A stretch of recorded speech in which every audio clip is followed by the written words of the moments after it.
I'm Jake. I'm Tom. And we are VIMTV Velocities in Music, the best kept secret in music reviews. Today we're going to review an album kind of off the beaten path. I know that Pitchfork hated this one, but we actually liked it when on preview, so we're going to review it for you. A Quiet Darkness by Houses. Houses is a male-female duo. They're actually husband and wife. Yeah, there are a lot of those out there.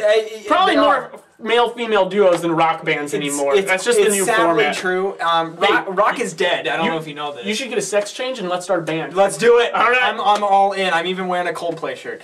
All right. Quiet Darkness is indie pop. I think these guys are kind of classified as synth pop, but if you watched us before, yeah. But I know. That's why I made the face. I made the face. Maybe that was their previous work or something. And probably so, but I feel like A Quiet Darkness is more, I would just classify it as indie pop. It really kind of reminded me of Youth Lagoon's Year of Hibernation, just kind of in the emotional appeal it's going for, in the sound that it's going for, albeit these tracks don't have quite the build. The first thing that I noticed about this album is, A, it had a very cohesive sound. Yes. And B, it was structured very well to be a one single album flow listen from beginning to end, which is something that VIMTV just loves. And this album kind of tripped our trigger just because of that. Now, I feel like the sound, you have a lot of, it's without a lot of guitar. Guitar is only used to be accents, and there's a lot of tracks on here that just don't even have guitar. It's really all about the piano. And then just these really simple yet very impactful beats that they create. And, I totally agree. And I feel like that's kind of the foundation of the sound. Now, vocals. I feel like that this is a very emotional album, and I feel like a lot of the emotion comes out in the vocals. Now, Tom, what did you think about the sound and the vocals? And I mean, to start with, who do you think that this vocalist sounds like? Wow, you know, it's a crazy question, isn't it? It is a crazy question. You know what I actually found? The first thing I thought that he sounded a little bit like some of the softer Switchfoot songs. I agree. I also thought, like, that's kind of why I wore the Coldplay shirt. Oh, Chris Martin. Chris Martin, just a little bit. I totally agree with Not that. when he's going too crazy. Yeah. This album kind of gave me a little bit of Viva La Vida taste to it, too. I can see that. Nothing ever on this album, though. Like, I feel like Viva La Vida at times, while it was, you know, kind of emotional and heartfelt, it reached, you know, an 8 or 9 intensity level multiple times. This one never does. I feel like this might hit 5 once. Yeah, no kidding. And you know, also you describe this as indie pop, which I don't think there's really any more of a, as far as broad terms go, any better way to describe it. I love it. But it's also not very poppy. It's not very bright. I mean, they keep you in the dark a lot of the times. Really, probably one of the most uplifting tracks is track 4, The Tired Moon, which is an instrumental track, because I just don't know if these vocalists are able to sing in a way that would make you happy.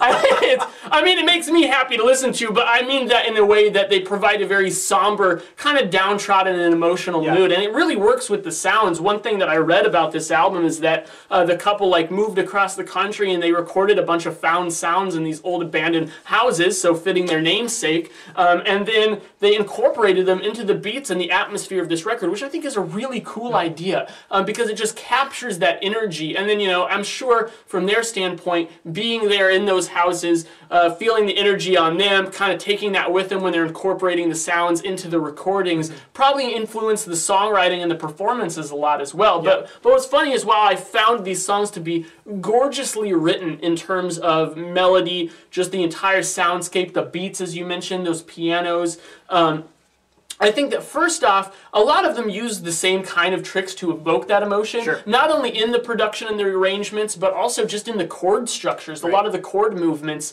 and the way that the melodies go against those or kind of work with them as well.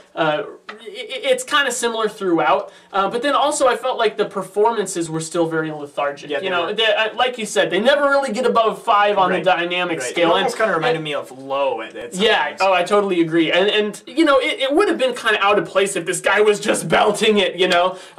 But at the same time, I felt like they could have sold it a little more, maybe. But I still found an extremely appealing emotional connection to this album. And one of the driving concepts of this album, and I didn't dive into the lyrics deep enough, and nor was I motivated to do so. So you got to kind of put that on the band. But this album kind of follows a concept of life after like nuclear holocaust. So you get a lot of themes, and that's why I feel like it's so sad at times, and why they designed it to be that way. I mean, there's clearly a lot of design up front on this album. Yeah. And because of that, you get a lot of moods like loneliness, despair, hope at times. Really, just it's very cathartic. It's a cathartic listening experience because of that. And I feel like a lot of that comes from the vocals and the things that you said. Now, the problem that I have is that you really get to the second half of the album, and a lot of the really iconic tracks that I think of when I think of A Quiet Darkness are on the front half of this album.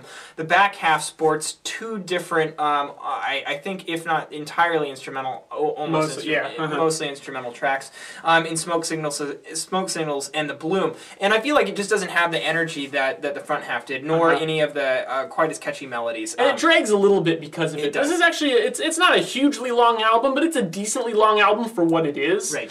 And for the ideas that it presents, especially. Overall, it's a nice play. It's something that I found to be it's just a relaxing listen that really makes you think about different ideas and appreciate the music because it's written very well. It's packaged very nicely, and that's really what we're going for.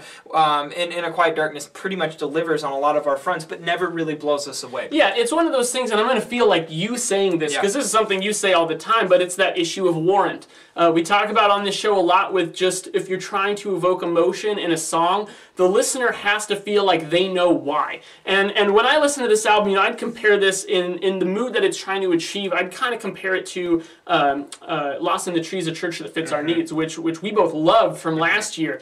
Just going for that very somber, very powerful, but still kind of low-key feeling. But where A Church That Fits Our Needs really succeeded in that you knew exactly why you should feel the way the vocalist wanted you to and the rest of the band wanted you to. Here, it's like the songwriting pulls me in, but I never really know why. I never really get, you mentioned that this has kind of a central theme and some but they never give you a reason. Yeah, they never really give me a reason to feel like I should care. It's just I kind of do because I'm a sucker for that kind of songwriting, and it just works for me. Yeah. But I still would have liked a little bit more to really kick it up a notch. Yeah, the songwriting definitely lends itself to get you involved just based on that. However, if you're going to get into an album because of a story or because of lyrics, you have to be motivated to do so. So that means that the artist early on in the album needs to hit you upside the head and say, pay attention, stupid, I'm doing something cool here. And this album just simply doesn't do that. And so many albums don't. I think that this is really a lost art in music that only a few bands ever, and sometimes when they do it on accident almost. Like a lot of, like this album in sound, in kind of its intensity style, reminds me a lot of We Have the Facts and We're Voting Yes. Except that album also grabbed you from the first track,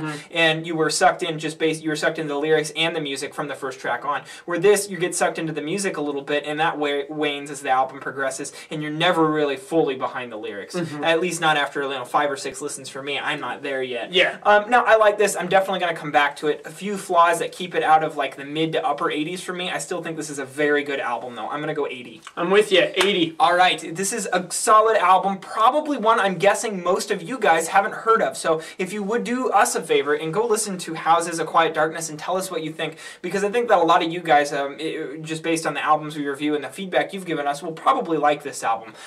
Listen to it and let us know what you thought at www.velocitiesandmusic.com or youtube.com/velocitiesandmusic. As always, follow us on Twitter and like us on Facebook and tell us what albums from 2013 you want to see us review. I'm Jake. I'm Tom. And we are VIMTV, moving music critique forward.